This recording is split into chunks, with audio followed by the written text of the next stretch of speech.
and completely running off that bend was Level Never Ending.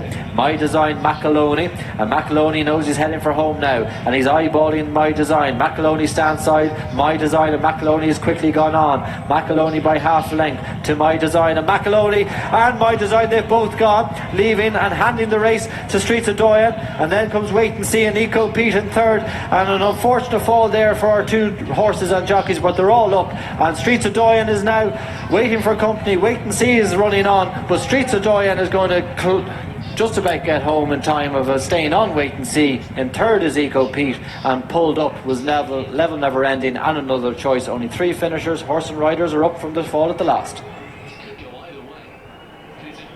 Well, with all due respect, how do you analyse that? I mean, you can start with Level Never Ending. It was the never-ending story of horror for Corey McGivern, who was replacing Danny Gilligan, and probably within 2 flights wished that he wasn't replacing him at all. He had an absolute horror show on a horse that hung left the whole way. He did this the last time here, but obviously didn't consent to do anything today, and that left, as you would see in the replay, that left the gallant My Design to battle it out with the veteran McAloney, who I would imagine was probably warming up for Galway. We're just looking at the pictures here.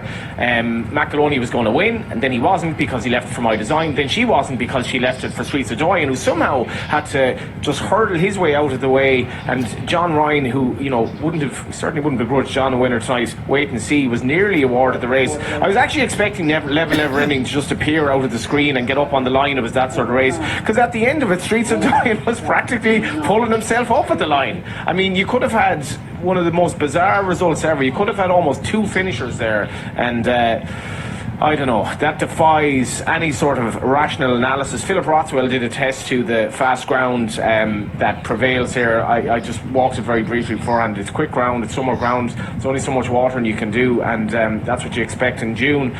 But that had to be one of the maddest races I've seen in Ireland.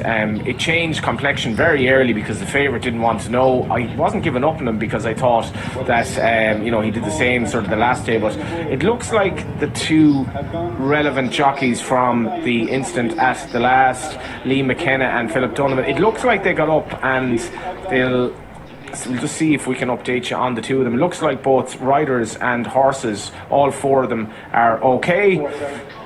The winner after all that was Streets of Doyen, second was Wait and See, third was Echo Pete, nothing else finished.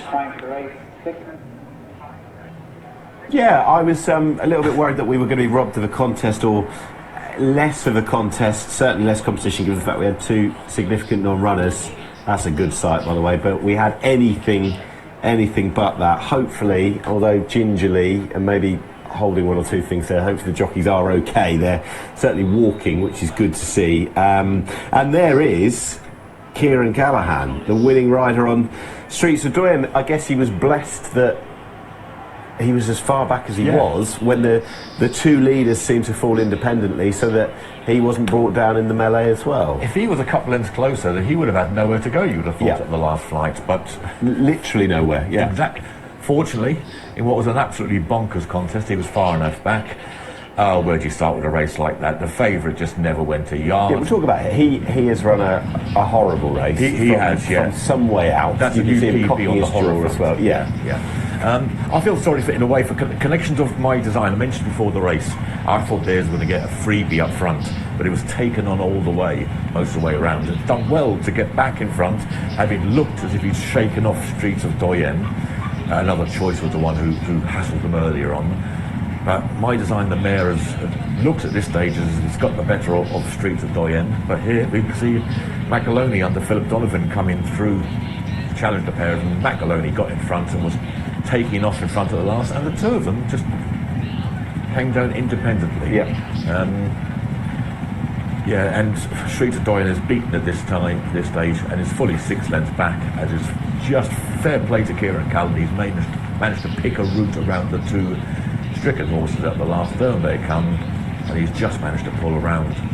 Back in second place, Wait and See. I don't know if that's really I mean, that was almost left to pick up more pieces, Wait and See, because Streets of Doyen looks as if he's not really keen on going through it in the end. He brushed over that far side rail as well. There was I don't know whether he was completely lost or tired at that point, because in effect he's winning